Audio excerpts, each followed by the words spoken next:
ಎಲ್ಲರಿಗೂ ನಮಸ್ಕಾರ. ನಾವು ನಾಮಪದಗಳ ಬಗ್ಗೆ ಅಭ್ಯಾಸವನ್ನು ಮಾಡ್ತಾ ಇದ್ದೀವಿ. ಈಗಾಗಲೇ ನಾಮಪದದ ಎರಡನೇ ವಿಧವಾದಂತಹ ಸಾಧಿತ ನಾಮಪದ, ಸಾಧಿತ ನಾಮಪದದಲ್ಲಿ ಬರುವಂತಹ ಮೂರನೇ ವಿಧವಾದ ಸಮಾಸ, ಅದರ ಬಗ್ಗೆ ಅಭ್ಯಾಸವನ್ನು ಮಾಡ್ತಾ ಇದ್ದೀವಿ. ಇವತ್ತಿನ ತರಗತಿಯಲ್ಲಿ ನಾವು ಸಮಾಸದ ಮತ್ತೊಂದು ಸುಲಭವಾದಂತಹ ವಿಧ ದ್ವಂದ್ವ ಸಮಾಸ. ಹಾಗಾದರೆ ನಾವಿವತ್ತು ದ್ವಂದ್ವ ಸಮಾಸ ಅಂತಂದ್ರೆ ಏನು, ಅದನ್ನು ಹೇಗೆ ಗುರುತಿಸೋದು ಅನ್ನೋದ್ರ ಬಗ್ಗೆ ಇವತ್ತಿನ ತರಗತಿಯಲ್ಲಿ ನಾವು ಕಲಿತಾ ಹೋಗೋಣ. ದ್ವಂದ್ವ ಸಮಾಸ, ನಾನು ಕೆಲವು ಉದಾಹರಣೆಗಳನ್ನು ಬರೀತೀನಿ, ಬಹಳ ಸುಲಭ ಇದೆ. ಆ ಉದಾಹರಣೆಗಳನ್ನು ನೋಡ್ತಾ ಹೋಗ್ತಾ ಇದ್ದ ಹಾಗೆಯೇ ನೀವೇ ದ್ವಂದ್ವ ಸಮಾಸ ಅಂದ್ರೆ ಏನು ಅಂತ ಹೇಳ್ತೀರಿ. ಅಷ್ಟು ಸರಳವಾಗಿದೆ, ನೋಡ್ತಾ ಹೋಗೋಣ. ಹೊಲವನ್ನು ಹಾಗೆಯೇ ಮನೆಯನ್ನು ಅಂತ ಸೇರಿಸಿ ನಾವು ಬರೀಬೇಕಾದ್ರೆ ಹೊಲ ಮನೆಯನ್ನು ಅಂತ ಬರೀತೀವಿ.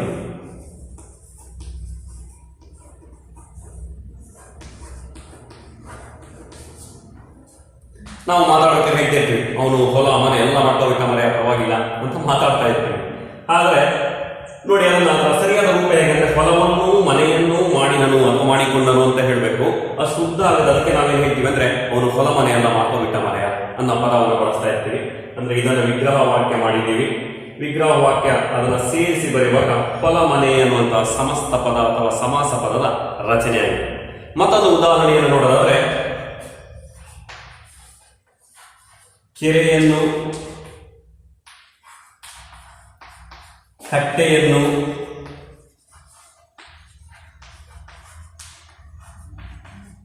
ಹಾಗೆಯೇ ಬಾವಿಯನ್ನು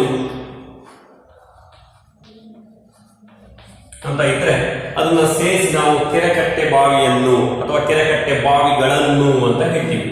ಕೆರೆಕಟ್ಟೆ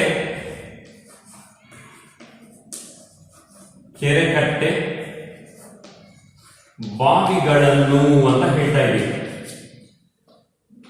ಆ ಊರಿನ ಜನರು ಕೆರೆಗಳ, ಕಟ್ಟೆಗಳ, ಬಾವಿಗಳ ಸೌಲಭ್ಯವನ್ನು ಪಡೆದರು ಅಂತ ಹೇಳಬೇಕಾದ್ರೆ ಆ ಊರಿನ ಜನರು ಕೆರೆಕಟ್ಟೆ ಬಾವಿಗಳ ಸೌಲಭ್ಯವನ್ನು ಪಡೆದರು ಅಂತ ನಾವು ಸೇರಿಸಿ ಹೇಳ್ತಿದ್ವಿ ಸಮಸ್ತ ಪದ ಮಾಡಿ.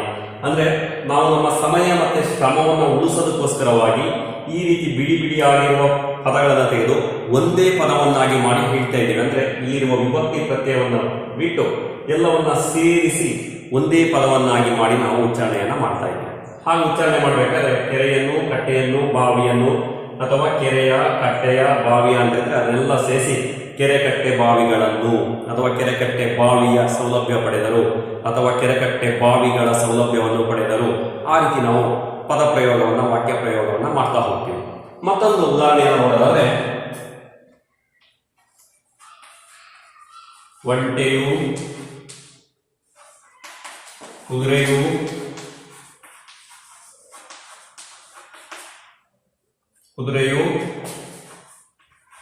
ಆನೆಯು ಅಂತ ಇದ್ರೆ ನಾವು ಅದನ್ನು ಸೇರಿಸಿ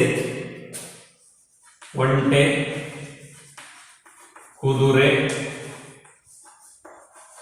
ಆನೆಗಳು ಅಂತ ಹೇಳಿ ಬರೀತೀವಿ. ಆನೆಯು ಅಥವಾ ಆನೆಗಳು ಅಂತ ಹೇಳಿ ಈ ರೀತಿ ಬರೀತಾ ಹೋಗ್ತೀವಿ. ಅಂದ್ರೆ ಆನೆಯು, ಕುದುರೆಯು, ಒಂಟೆಯು ಅಂತ ಇದ್ರೆ ಅಥವಾ ಒಂಟೆಗಳು, ಕುದುರೆಗಳು, ಆನೆಗಳು ಅಂತಿದ್ರೆ ಸೇರಿಸಿ ಒಂಟೆ, ಕುದುರೆ, ಆನೆ ಅಥವಾ ಕುದುರೆ, ಒಂಟೆ, ಆನೆ ಅಂತ ಹೇಳಿ ನಾವು ಸೇರಿಸಿ ವಾಕ್ಯ ಪ್ರಯೋಗದಲ್ಲಿ ಅದನ್ನು ಬಳಸ್ತಾ ಇರ್ತೀವಿ. ಹಾಗೆ ನೋಡಿ, ಗಿಡಗಳು ಅಥವಾ ಗಿಡಗಳಿಂದ, ಮರಗಳಿಂದ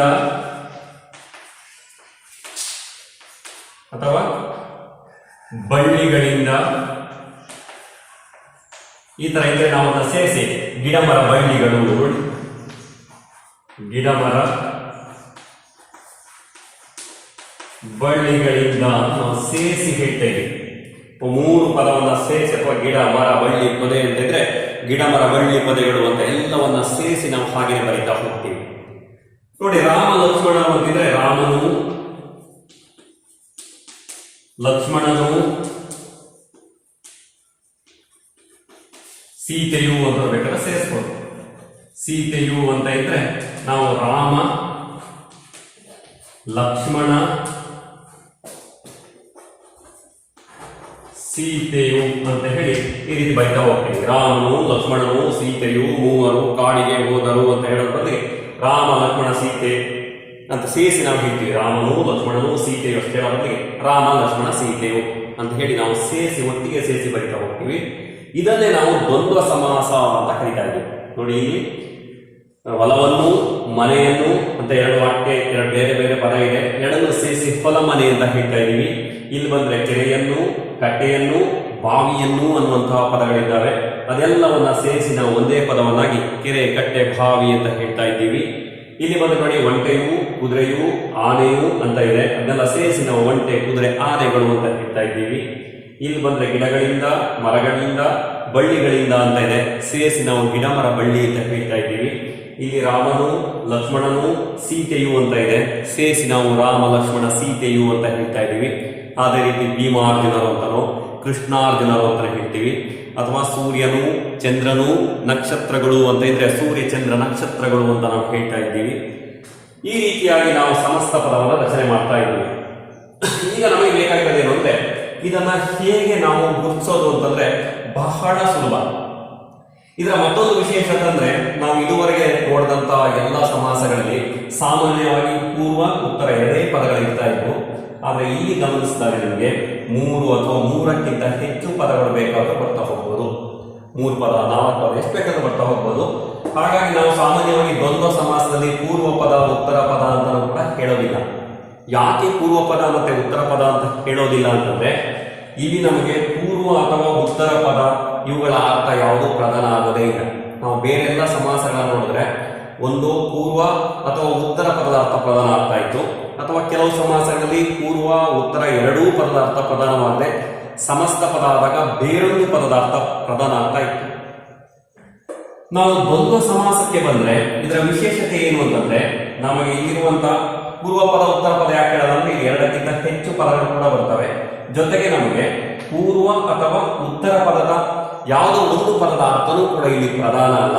ಹಾಗಾಗಿ ನಾವು ಇಲ್ಲಿ ಇದಕ್ಕೆ ಪೂರ್ವ ಪದ, ಉತ್ತರ ಪದ ಅಂತ ಹೇಳುವ ಅವಶ್ಯಕತೆ ಇರೋದಿಲ್ಲ. ಮತ್ತೊಂದು ಇದರ ವಿಶೇಷತೆ ಏನು ಅಂತಂದ್ರೆ, ನೋಡಿ, ಇಲ್ಲಿ ಬರುವಂತಹ ಹೊಲ ಮತ್ತೆ ಮನೆಯನ್ನು ಅಂತ ಹೇಳ್ತಾ ಇದ್ವಿ. ಇಲ್ಲಿ ಹೊಲ, ಮನೆ ಎಂದಾಗ ನಮಗೆ ಹೊಲ ಹಾಗೆ ಮನೆ ಎರಡೂ ಮುಖ್ಯವೇ ಇದೆ. ಹೊಲ ಹಾಗೆನೆ ಮನೆ ಎರಡೂ ಕೂಡ ಮುಖ್ಯ. ಹೊಲ ಮಾತ್ರ ಮುಖ್ಯ, ಮನೆ ಮುಖ್ಯ ಅಲ್ಲ ಅಂತ ಹೇಳುವಾಗಿಲ್ಲ. ನಮಗೆ ನಾವು ತತ್ಪುರುಷ ನೋಡ್ಬೇಕಾದ್ರೆ ನಾವು ಹಾಗೆ ನೆನಪು ಮಾಡ್ಕೊತಾ ಹೋಗ್ತಾ ಇದ್ದಾಗ ಅರಸನ ಪ್ಲಸ್ ಮನೆ ಅಂತಂದಾಗ ಅರಸ ಅಂದಾಗ ಅರಸ ನೆನಪಿ ಬರ್ತಾ ಇದ್ದ, ಮನೆ ಎಂದಾಗ ಮನೆ ನೆನಪಿ ಬರ್ತಾ ಇತ್ತು, ಅರಮನೆ ಎಂದಾಗ ನಮಗೆ ಅರಮನೆ ಅಂದ್ರೆ ಅರಸನ ಮನೆ ನೆನಪಿ ಬರ್ತಾ ಇತ್ತು. ಅಂದ್ರೆ ಉತ್ತರ ಪದದ ಅರ್ಥ ಪ್ರಧಾನ ಅಂತ ಹೇಳ್ತಾ ಇದ್ವಿ. ಆದ್ರೆ ಇಲ್ಲಿ ಹಾಗಲ್ಲ. ನೋಡಿ, ಹೊಲ ಅಂದಾಗ ನಮಗೆ ಹೊಲನೇ ನೆನಪಿ ಬರ್ತಾ ಇದೆ, ಮನೆ ಎಂದಾಗ ಮನೆ ನೆನಪಿ ಬರ್ತಾ ಇದೆ. ಹೊಲ ಮತ್ತೆ ಮನೆ ಅಂತಂದಾಗಲೂ ಕೂಡ ನಮಗೆ ಹೊಲ, ಮನೆ ಎರಡೂ ಕೂಡ ನೆನಪಿ ಬರ್ತಾ ಇದೆ. ನೋಡಿ, ಅಂದ್ರೆ ಈ ಎರಡೂ ಕೂಡ ನಮಗೆ ಮುಖ್ಯನೇ. ಹೊಲ, ಮನೆ ಅಂತಂದಾಗ ನಮಗೆ ಹೊಲನೂ ನೆನಪಿ ಬರುತ್ತೆ, ಮನೆನೂ ನೆನಪಿ ಬರುತ್ತೆ. ಇಲ್ಲಿ ಎರಡೂ ಪದದ ಅರ್ಥವೂ ಕೂಡ ನಮಗೆ ಮುಖ್ಯ ಆಗ್ತಾ ಹೋಗುತ್ತೆ. ಹೊಲ, ಮನೆ ಅಂತ ತಕ್ಷಣ ಬರೀ ನಿಮಗೆ ಮನೆ ನೆನಪಿ ಬರಲ್ಲ, ಎರಡೂ ನೆನಪಿ ಬರ್ತಾ ಹೋಗುತ್ತೆ. ಎರಡರ ಚಿತ್ರಣವೂ ಕೂಡ ನಮಗೆ ನೆನಪಿ ಬರ್ತಾ ಹೋಗುತ್ತೆ, ಎರಡರ ಕಲ್ಪನೆಯೂ ನಮಗೆ ಬರ್ತಾ ಹೋಗುತ್ತೆ. ಹಾಗಾಗಿ ಇಲ್ಲಿ ಸಮಾಸ ಪದವನ್ನ ಮಾಡಿದ ನಂತರವೂ ಕೂಡ ನಮಗೆ ಇಲ್ಲಿ ಬರುವ 1, 2, 3 ಎಷ್ಟು ಪದಗಳಿರ್ತಾವೋ ಅಷ್ಟೂ ಪದಗಳ ಅರ್ಥವೂ ಕೂಡ ನಮಗೆ ಇಲ್ಲಿ ಪ್ರಧಾನ ಆಗ್ತಾ ಹೋಗುತ್ತೆ. ನೋಡಿ, ಈ ಉದಾಹರಣೆಯನ್ನು ಗಮನಿಸಿದಾಗ ಅಷ್ಟೇ, ಕೆರೆ, ಕಟ್ಟೆ, ಬಾವಿ ಅಂತ ನಾವು ಹೇಳ್ತಾ ಇದ್ದೀವಿ. ಕೆರೆ, ಕಟ್ಟೆ, ಬಾವಿ ಅದನ್ನು ನಾವು ಸಮಸ್ತ ಪದ ಮಾಡಿದ ನಂತರವೂ ಕೂಡ ನಮಗೆ ಕೆರೆ, ಬಾವಿ, ಕಟ್ಟೆ 3ರ ಕಲ್ಪನೆಯೂ ಬರ್ತಾ ಹೋಗುತ್ತೆ, 3ರ ಚಿತ್ರಣವೂ ಕೂಡ ನಮಗೆ ಬರ್ತಾ ಹೋಗುತ್ತೆ. ಹಾಗಾಗಿ ಈ 3 ಪದಗಳು ಕೂಡ ನಮಗೆ ಮುಖ್ಯವೇ, ಯಾವುದೋ ಒಂದು ಮುಖ್ಯ ಅಂತ ಹೇಳುವ ಹಾಗಿಲ್ಲ. ಹಾಗೆ ಇಲ್ಲಿ ಬಂದ್ರೆ ನೋಡಿ, ಕುದುರೆಯು, ಒಂಟೆಯು, ಕುದುರೆಯು, ಆನೆಯು ಅಂತ ನಾವು ಹೇಳ್ತಾ ಇದೀವಿ. ಸಮಾಸ ಪದ ಮಾಡಿದ ನಂತರವೂ ಕೂಡ ನಮಗೆ ಒಂಟೆ, ಕುದುರೆ, ಆನೆ ಎಂದಾಗ ಆ ಒಂಟೆ, ಕುದುರೆ, ಆನೆ, ಕತ್ತೆ ಇದ್ರೆ ಕತ್ತೆ ಎಲ್ಲವೂ ಸೇರಿಸಿ ನೆನಪಿ ಬರ್ತಾ ಹೋಗುತ್ತೆ. ಯಾವುದೋ ಒಂದು ಪದದ ಅರ್ಥ ನಮಗೆ ಮುಖ್ಯ ಅನ್ಸಲ್ಲ, ಇಲ್ಲಿ ಬರುವ 3 ಪದಗಳು ಕೂಡ ನಮಗೆ ಮುಖ್ಯ ಅಂತ ಹೋಗುತ್ತೆ. ಹಾಗೆ ಇಲ್ಲಿ ಬಂದಾಗ ನೋಡಿ, ಗಿಡಗಳಿಂದ, ಮರಗಳಿಂದ, ಬಳ್ಳಿಗಳಿಂದ, ಗಿಡ, ಮರ, ಬಳ್ಳಿ ಅಂತ ನಾವು ಸೇರಿಸಿದಾಗ ಕೂಡ ಗಿಡ ಅಂದಾಗ ಗಿಡದ ಕಲ್ಪನೆ, ಮರ ಅಂದಾಗ ಮರದ ಕಲ್ಪನೆ, ಬಳ್ಳಿ ಅಂದಾಗ ಬಳ್ಳಿಯ ಕಲ್ಪನೆ, ಅವರ ಚಿತ್ರ ನಮ್ಮ ಕಣ್ಮುಂದೆ ಬರ್ತಾ ಹೋಗುತ್ತೆ.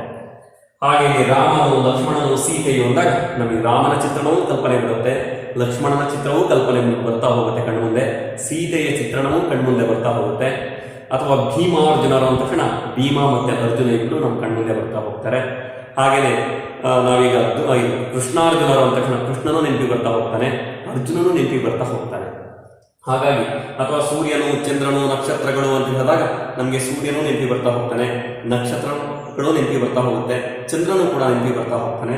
ಹಾಗಾಗಿ ನಾವಿಲ್ಲಿ ಸಮಾಸವನ್ನ ವಿಗ್ರಹ ವಾಕ್ಯವನ್ನ ಮಾಡಿ ನಂತರ ಅದರ ಸಮಸ್ತ ಪದವನ್ನ ಮಾಡಿದಾಗಲೂ ಕೂಡ ನಮಗೆ ಎಲ್ಲಾ ಪದಗಳ ಅರ್ಥ ನಮಗೆ ಮುಖ್ಯವಾಗ್ತಾ ಹೋದ್ರೆ, ಎಲ್ಲಾ ಪದಗಳ ಅರ್ಥಗಳು ನಮಗೆ ಮುಖ್ಯವಾಗ್ತಾ ಹೋದ್ರೆ ಅದನ್ನ ನಾವು ದ್ವಂದ್ವ ಸಮಾಸ ಅಂತ ಕರಿತೀವಿ.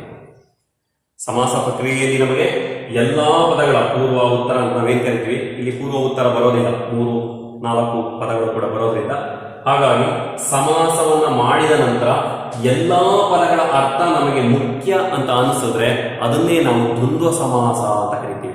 2 ಅಥವಾ 2ಕ್ಕಿಂತ ಹೆಚ್ಚು ನಾಮಪದಗಳು ಸೇರಿ ಸಮಾಸವಾಗುವಾಗ ಎಲ್ಲಾ ಪದಗಳ ಅರ್ಥವೂ ನಮಗೆ ಮುಖ್ಯ ಆಗ್ತಾ ಹೋದ್ರೆ ಅದನ್ನೇ ನಾವು ದ್ವಂದ್ವ ಸಮಾಸ ಅಂತ ಕರಿತೀವಿ. ಬಹಳ ಸುಲಭ ಇರ್ತಕ್ಕಂಥ ಸಮಾಸ ಇದು, ಗುರುತಿಸೋದಕ್ಕೂ ಕೂಡ ಬಹಳ ಸುಲಭ ಇದೆ. ಇದಿಷ್ಟು ದ್ವಂದ್ವ ಸಮಾಸಗಳಿಗೆ ಸಂಬಂಧಪಟ್ಟ ಹಾಗೆ ಸುಲಭವಾಗಿ ಅರ್ಥ ಆಗಿದೆ ಅಂತ ನಾನು ಭಾವಿಸ್ತೀನಿ. ಮುಂದಿನ ತರಗತಿಯಲ್ಲಿ ನಾವು ಮತ್ತೊಂದು ಸಮಾಸದ ವಿಧಗಳೊಂದಿಗೆ ನಿಮ್ಮ ಮುಂದೆ ಬರ್ತೀನಿ. ಅಲ್ಲಿಯವರೆಗೆಲ್ಲರಿಗೂ ನಮಸ್ಕಾರಗಳು.